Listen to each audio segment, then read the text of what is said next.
Olá, sejam todos bem-vindos a mais um programa do Propaganda Digital aqui pela TV Cultura. Essa aqui é uma ferramenta a mais para você conquistar aquela tão sonhada vaga na universidade. E, hoje nós vamos ter 3 aulas. A primeira das aulas é uma aula de Química com o professor Márcio, em seguida a aula de Biologia com o professor Leite e, para encerrar, uma aula de Física com o professor Henrique. Então tenham todos uma ótima aula. Alô, amigos, sou o professor Márcio Lisboa. Convido vocês a ter um bate-papo sobre chuva ácida. Toda e qualquer chuva, independente da sua região, por natureza, ela tem uma certa acidez.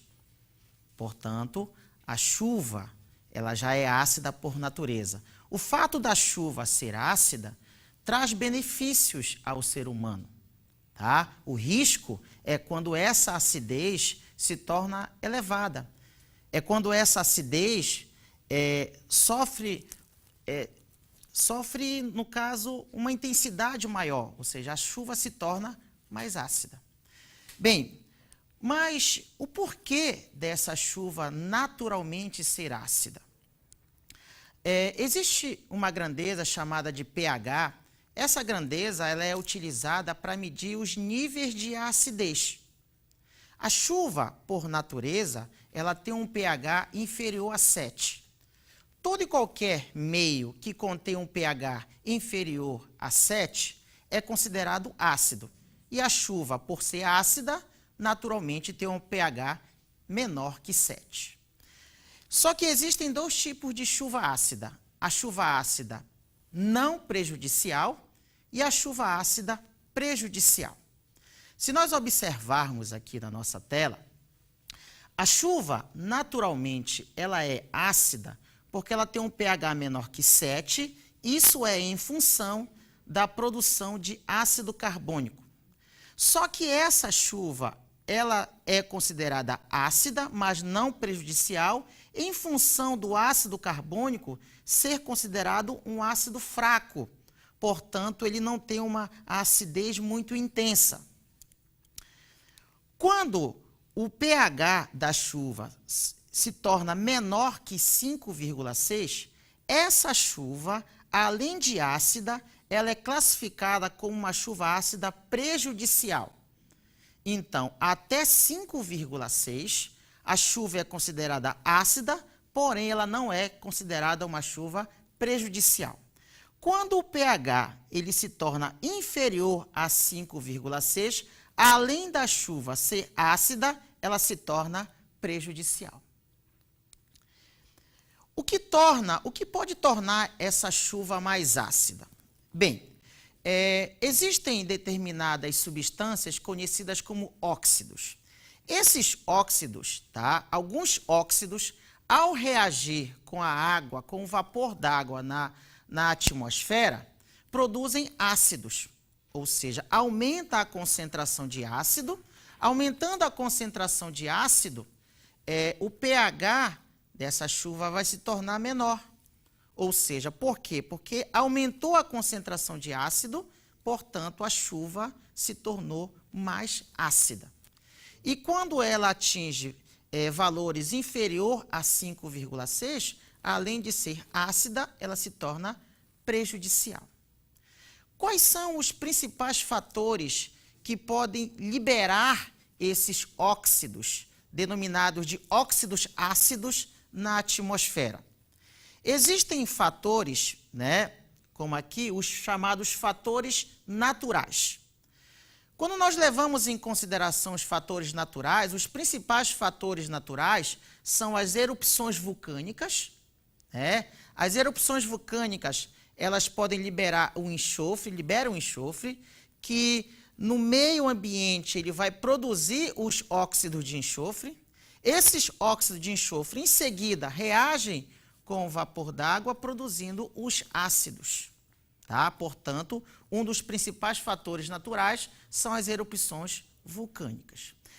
Um outro fator natural, que também intensifica a quantidade de óxidos ácidos na atmosfera, é exatamente a decomposição de animais e vegetais, ou seja, a decomposição da matéria orgânica. A decomposição da matéria orgânica, ela libera no meio óxidos de enxofre e óxidos de nitrogênio. Os óxidos de nitrogênio também, né, no meio ambiente, ao reagir com a umidade, eles podem produzir ácidos. Com isso, eles tornam essa chuva mais ácida. Então, as duas principais causas naturais são as erupções vulcânicas e a decomposição da matéria orgânica. Só que nós temos as chamadas causas antrópicas, né? Onde é que o homem participa? Qual é a contribuição do homem para isso, né? É uma contribuição que não é uma contribuição agradável. Através das atividades industriais. As atividades industriais, elas liberam os óxidos ácidos, que, como eu já mencionei, em seguida eles irão reagir com a umidade, produzindo esses ácidos. Nós temos aqui dois exemplos de atividades industriais, que no caso seria a ustulação da galena e a ustulação da blenda. Ustulação é o nome dado para uma reação de combustão de uma substância que contém um enxofre, tá? E você observa que tanto na ustulação, tá, da galena quanto na ustulação da blenda, nós temos a liberação, tá, no finalzinho, do dióxido de enxofre, que é um óxido ácido, que em seguida reage com a umidade, produzindo os ácidos na nossa atmosfera. Uma outra atividade humana responsável por esta intensificação é a queima de combustíveis fósseis, né? Ou seja, o consumo de combustíveis fósseis, libera na atmosfera os óxidos ácidos, que em seguida produzirão os nossos ácidos, tá? Nós temos aqui, por exemplo, um exemplo com o enxofre. O enxofre, ao reagir com o gás oxigênio, produz o dióxido de enxofre. Esse dióxido de enxofre, em seguida, oxida, passando de SO2 para SO3. Esse SO3, o trióxido de enxofre, em seguida reage com a água, produzindo o ácido sulfúrico, tá? Então, é uma reação que acontece. Observa que o produto final é o ácido sulfúrico, que será um dos responsáveis pela intensificação da chuva ácida. Um outro exemplo é o que acontece com o nitrogênio, né? O nitrogênio, ao reagir com o gás oxigênio, ele produz o monóxido de nitrogênio. O monóxido de nitrogênio, ele é um óxido neutro. Ele é um óxido neutro. Porém, apesar dele ser um óxido neutro, ele reage em seguida com o gás oxigênio, produzindo o dióxido de nitrogênio, que é considerado um óxido ácido. Esse dióxido de nitrogênio, em seguida, reage com a água, e a reação dele com a água produz os ácidos nitroso e nítrico, que são dois ácidos que também estão relacionados com a intensificação desse fenômeno. Os 4 principais ácidos que intensificam esse fenômeno, portanto, que tornam a chuva mais ácida, são os ácidos sulfúrico e sulfuroso, que são obtidos a partir dos óxidos de enxofre, e os ácidos nítrico e nitroso, que são obtidos a partir dos óxidos de nitrogênio. Tá? Então, existem as causas naturais e existem as causas antrópicas para a intensificação desse fenômeno. Quais são as principais consequências disso daí? As consequências são diversas, né? Diversas. Desde, por exemplo, a destruição das folhas das vegetações. Nós podemos ter a acidificação do solo, né? Ou seja, torna o solo mais ácido. Nós temos a acidificação da água de lagos e rios, né? Cada consequência dessa, né, vai trazer outras consequências, né? A destruição das folhas, por exemplo, elas trarão outras consequências. A acidificação do solo trará outras consequências. A acidificação da água de lagos e rios também irão trazer outras consequências, tá?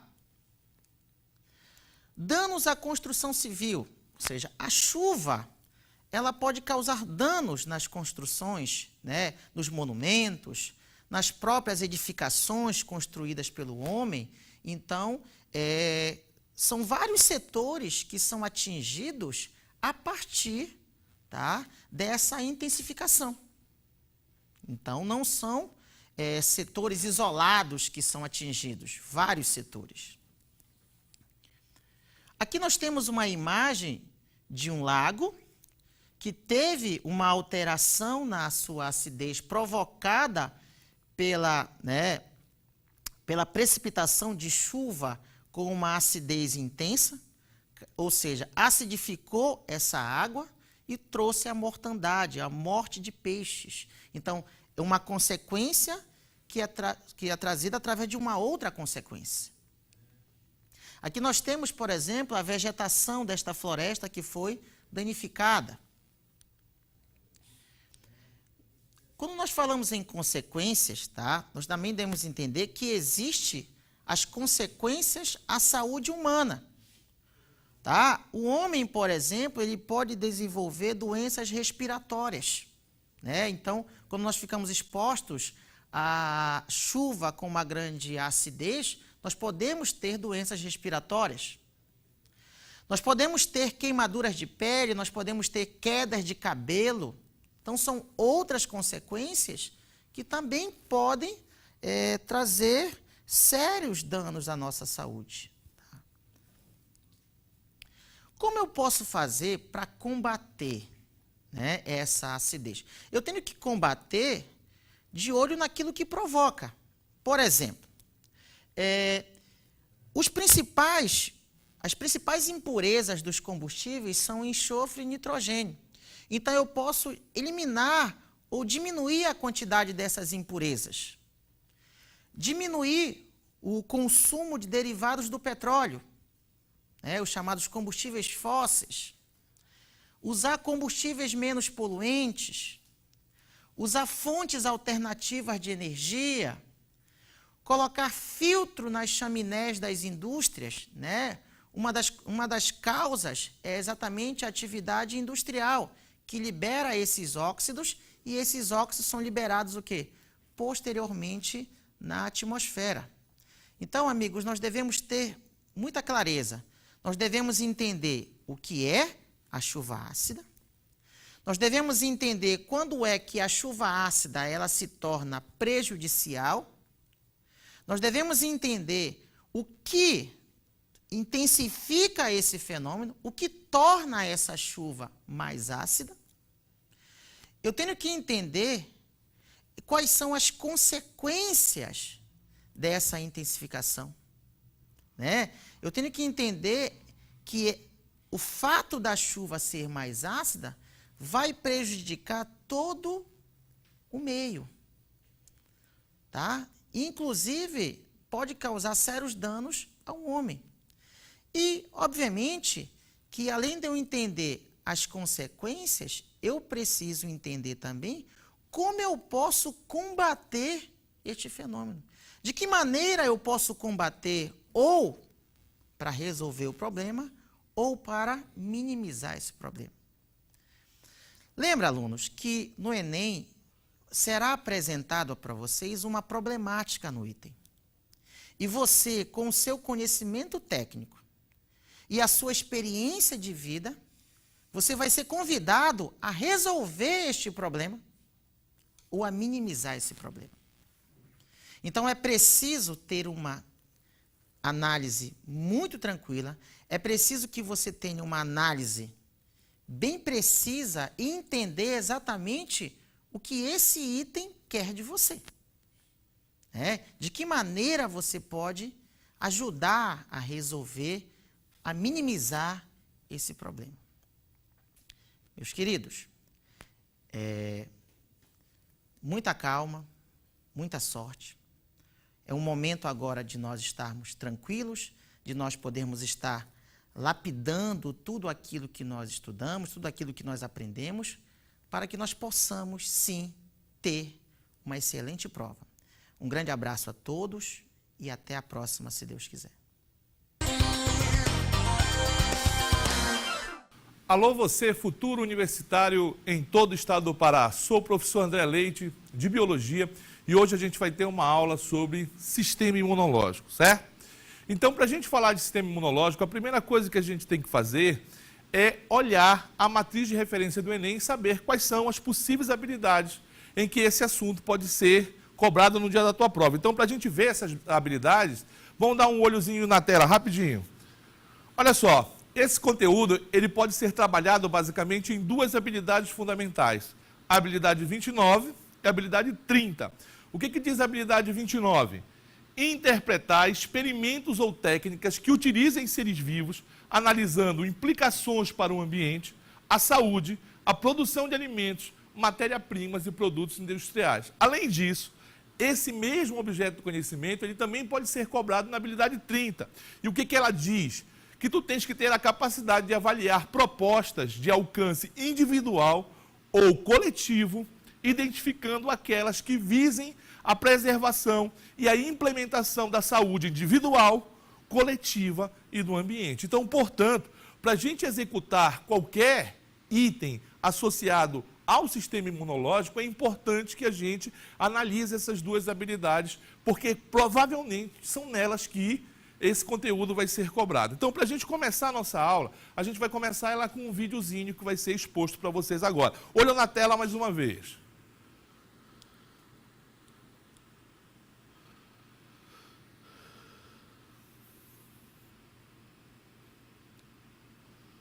Se multiplica e ataca as células, provocando uma infecção.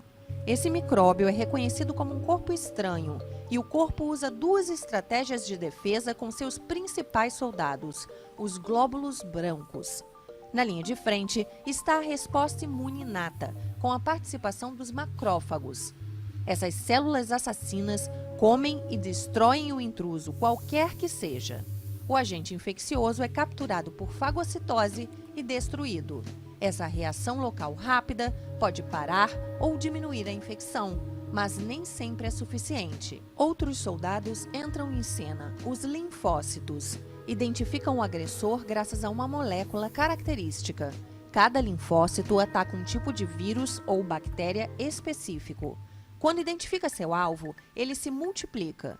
Os linfócitos B produzem anticorpos em grande quantidade, que circulam no organismo e neutralizam o agressor para permitir sua eliminação.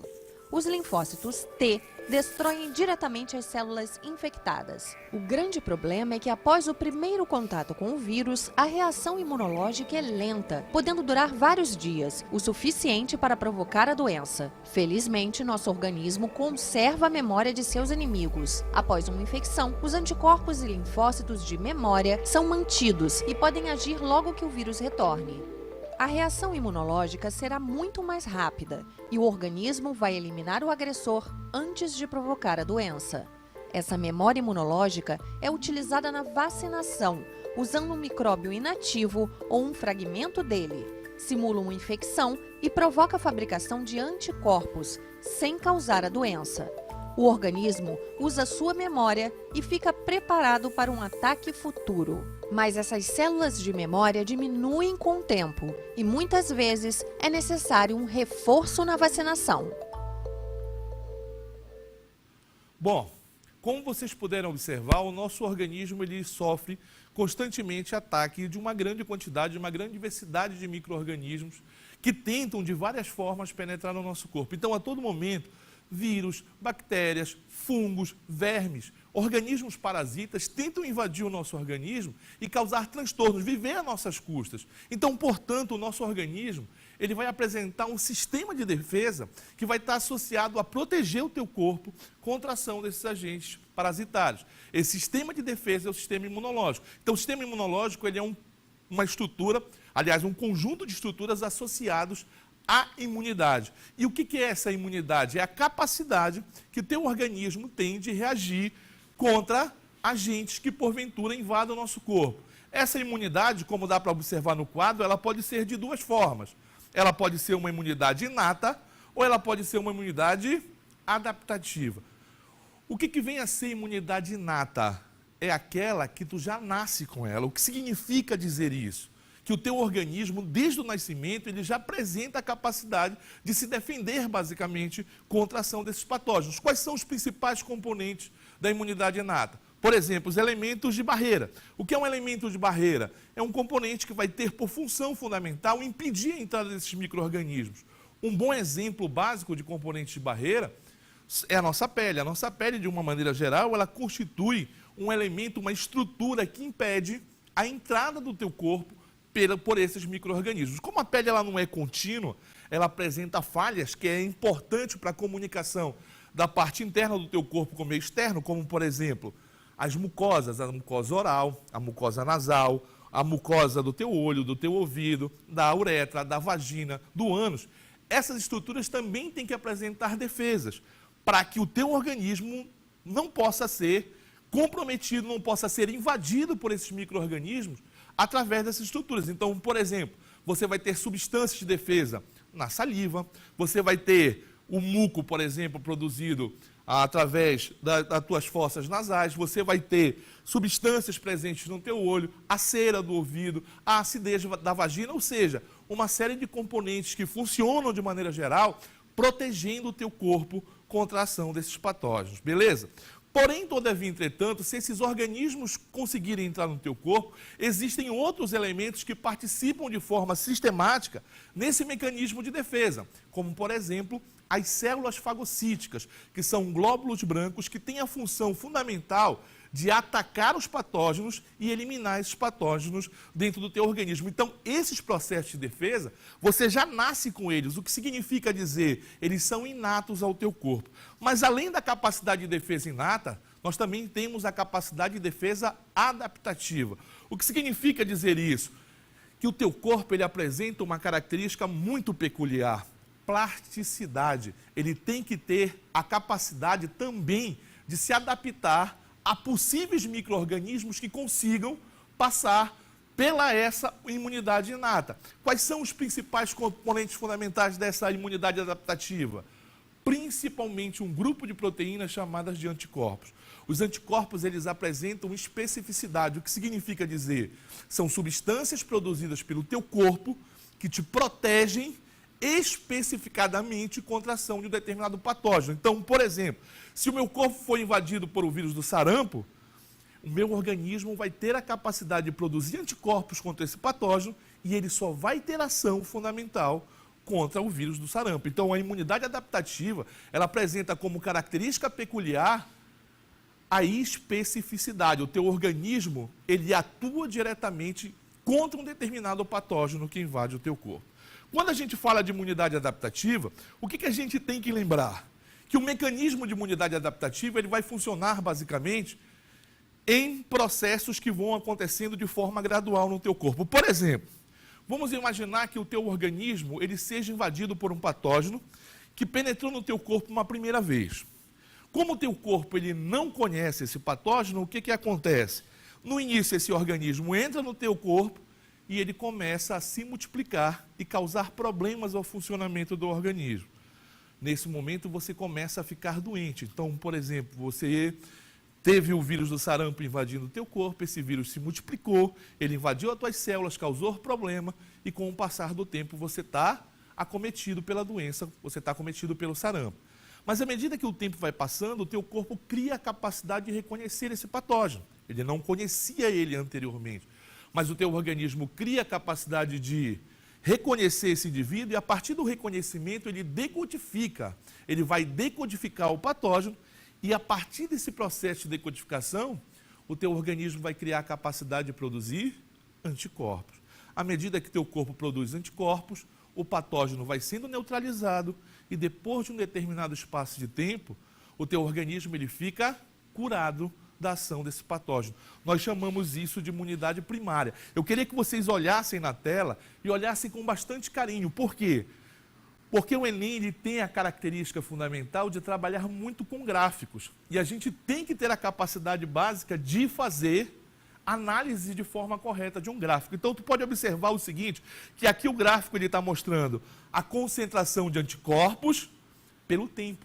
Então, no início, como aquele patógeno eu não conhecia ele, o meu organismo não tinha capacidade de produzir anticorpos. Mas à medida que o tempo vai passando, o meu organismo vai produzindo anticorpos até que eu consigo me livrar de forma efetiva dessa doença. Então, dentro desse contexto, o teu organismo, no primeiro momento, quando ele não consegue, quando ele não conhece o agente patogênico, ele tem uma dificuldade de se defender. Porém, ao final da imunidade primária, o teu organismo cria a capacidade de produzir anticorpos. E a partir daí, ele cria a capacidade de se defender de forma efetiva. E uma coisa importante, essa informação para produzir anticorpos, ela fica armazenada em um grupo especial de células chamada de células de memória, que a partir de agora elas vão circundar pelo teu corpo e vão trazer uma informação de proteção contra esse patógeno. Se o teu organismo for atacado de novo pelo mesmo patógeno, pelo mesmo agente causador da doença, como você tem células de memória, o que teu corpo faz? Olha aqui na imagem, olha aqui no gráfico. Ele produz anticorpos imediatamente. A concentração de anticorpos ela é rápida e efetiva, te protegendo de uma forma imediata contra a ação daquele parasita. É por isso que, geralmente, em boa parte das doenças, a gente só pega ela uma vez. Por que isso acontece? Na primeira vez que a gente não conhece, o meu corpo não tem capacidade de produzir anticorpos. Mas à medida que eu passo pela imunidade primária, o meu organismo produz células de memória, que da próxima vez, quando esse indivíduo entrar no meu organismo, a produção de anticorpos vai ser imediata, eu vou ter uma imunidade secundária que vai me defender de forma efetiva contra esse agente parasitário. Ok? Com base neste conhecimento, a gente pode basicamente saber que a imunidade ela pode ser de duas formas. Ela pode ser ativa ou ela pode ser passiva. Quando é que eu tenho uma imunidade ativa? Quando o meu corpo é estimulado a produzir anticorpos. Toda vez que o meu corpo for ensinado a produzir anticorpos, nós dizemos que a imunidade que o nosso corpo adquiriu é uma imunidade ativa. Essa imunidade ativa ela pode ser de duas formas. Ela pode ser natural. Quando a imunidade ativa ela é natural? Quando você pega uma doença. Na maioria das vezes, a gente pega uma doença e a partir daí nós produzimos células de memória que faz com que a gente não pegue essa doença uma próxima vez. Porém, todavia, entretanto, essa mesma imunidade ativa, ela pode ser induzida artificialmente. E como é que a gente induz ela de forma artificial?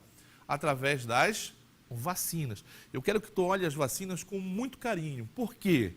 Porque é um assunto que está incidente. O Brasil está passando por uma dificuldade associada às defesas imunológicas da população por causa de problemas associados aos processos de vacinação no nosso país. Então, algumas doenças que antigamente eram muito comuns e tinham desaparecido, elas estão voltando de forma sistemática justamente por causa da vacinação.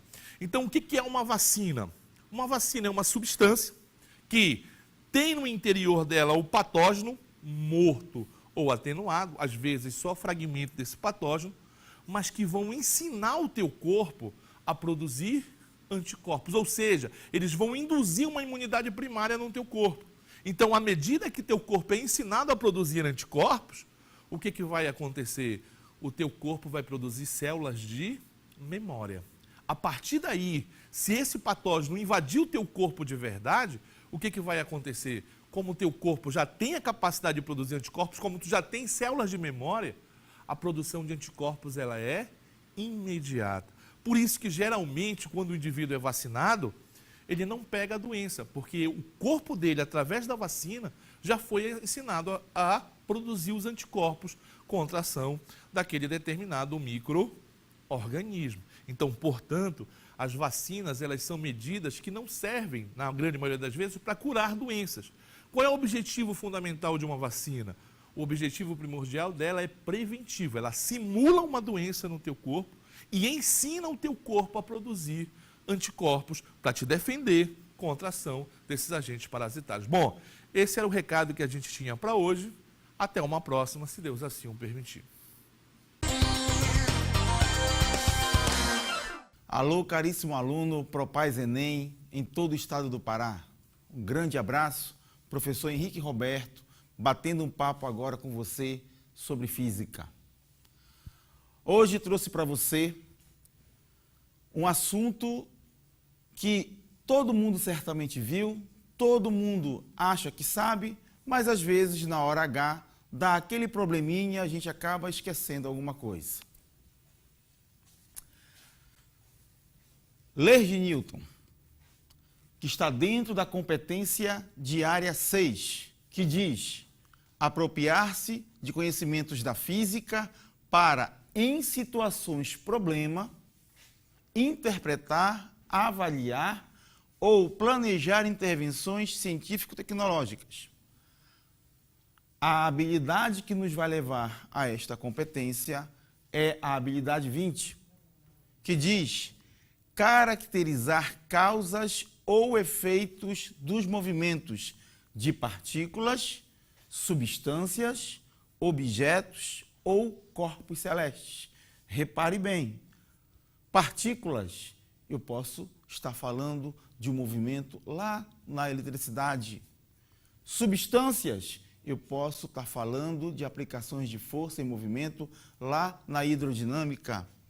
Objetos, mecânica, corpos celestes, a lei de Newton lá na gravitação. Dinâmica é a parte da mecânica que estuda os movimentos, analisando suas causas e efeitos. A dinâmica tem por objetivo a resolução de 2 problemas básicos.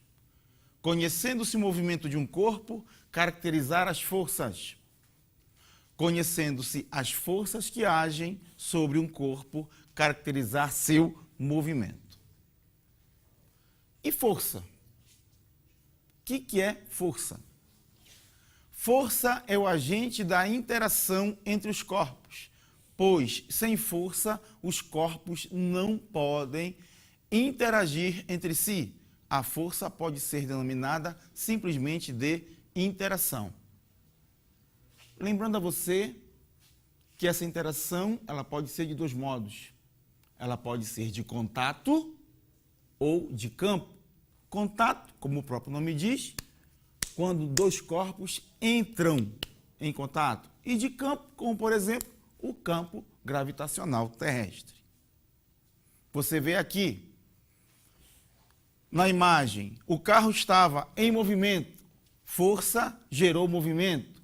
O carro se danificou, força gerou dano naquela matéria.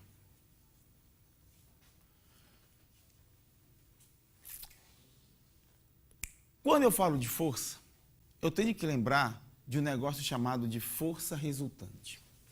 Imagine aquela situação que aquele carro deu aquela panezinha, reuniu aquela galera para dar uma forcinha, empurrar aquele carro. Eu tenho várias forças atuando em um corpo. Essa situação caracteriza o que eu chamo de força resultante, uma força que vale por um conjunto de forças. Lembrando que no sistema internacional, força é dada em newtons, mas também se usa o quilograma-força e o Dina. Explicando força e movimento, Isaac Newton nos deixou 3 leis. Vamos a elas. Primeira lei, princípio da inércia. Uma partícula livre de forças ou permanece em repouso ou permanece em movimento retilíneo uniforme. Aqui vale ressaltar, quando falamos livre de forças, estamos falando que a resultante das forças é igual a 0. E se a resultante das forças é igual a 0, 2 coisas podem acontecer. Eu posso ter o repouso ou eu posso ter o movimento. Mas vai ser qualquer movimento? Não. É o movimento retilíneo uniforme, aquele que se dá na mesma trajetória com velocidade constante. Na segunda lei, Newton explicou o inverso da primeira. Se na primeira ele disse que se eu não tenho força, nada muda, o corpo permanece como está. Se está parado, continua parado. Se está em movimento, continua em movimento, inércia. Na segunda lei, Newton veio explicar justamente o que acontece se houver uma força resultante. Se no corpo há uma força resultante, então vai haver uma mudança no movimento deste corpo. E uma mudança no movimento do corpo nós chamamos de aceleração. Esta força e esta aceleração, Newton resumiu matematicamente na lei força igual a massa vezes aceleração. Aqui, por exemplo, não é? Nós temos aqui a força elástica que vai fazer com que esta flecha aí saia em movimento. Força aplicada gerando a aceleração, segundo a lei de Newton. Na segunda lei de Newton, vale ressaltar também aquela força que está presente todo o tempo ao nosso redor, que é o quê? A força-peso. Tudo que está próximo da Terra tende a cair. Força gravitacional, puxando para o centro da Terra. Terceira lei. Princípio da ação e reação. Quando um corpo A aplica uma força sobre um corpo B, o corpo B reage e aplica sobre o corpo A uma força com a mesma intensidade, mesma direção e sentido oposto. Observe este exemplo. Você tem aqui um cidadão sobre patins que vai dar um tiro. O revólver vai fazer a ação no projétil. O projétil sai acelerado do revólver. É a ação. Esta ação provoca uma reação. Que reação é essa? Como o nosso atirador está sobre patins, ele se movimenta no sentido oposto àquela força de ação. Por que esse movimento? Por causa da força de reação. Vale lembrar alguns detalhes importantíssimos. Um deles, a lei da ação e reação, ela sempre acontece, mesmo que algumas situações nos levem a pensar que não. Por exemplo, se você dá uma pedrada numa vidraça, poxa, aquela vidraça se espatifa toda e a pedra passa direto. E aí você fica pensando, poxa, e aí, falhou a ação e reação? Claro que não. A mesma força que a pedra fez na vidraça, a vidraça fez na pedra. O que existe é uma diferença de estrutura de material. A pedra tem uma estrutura diferente da vidraça. A pedra suportou aquela força. A vidraça não. Mas a ação e reação aconteceu. Segunda, a ação e reação nunca se anulam. Por quê? Porque ocorrem em corpos diferentes. Observa aqui. A ação foi aonde? No projétil. A reação foi aonde? No indivíduo.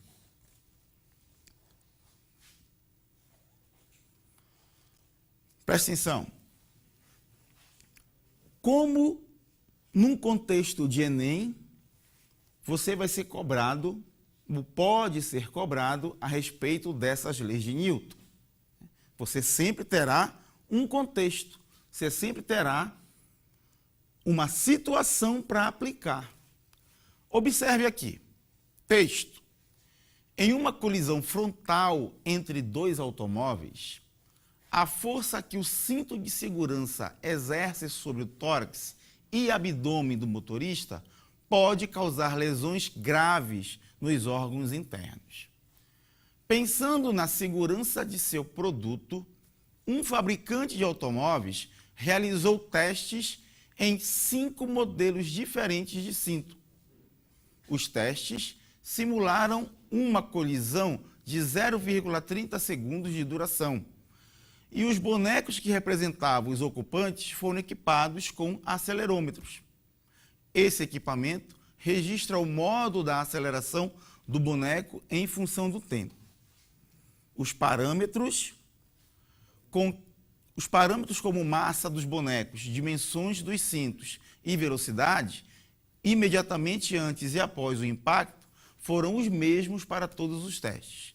O resultado final obtido está no gráfico da aceleração por tempo. Observa aqui, meus amigos. Aqui nós já temos uma outra importante aplicação do dia a dia envolvendo leis de Newton. Cinto de segurança. Por que ele existe? Por causa da inércia. Se eu estou num veículo, eu estou com a mesma velocidade do veículo. Se o veículo para, quem parou? Fui eu? Não, foi o veículo. Se eu estou dentro dele, eu tenho que continuar com aquela mesma velocidade.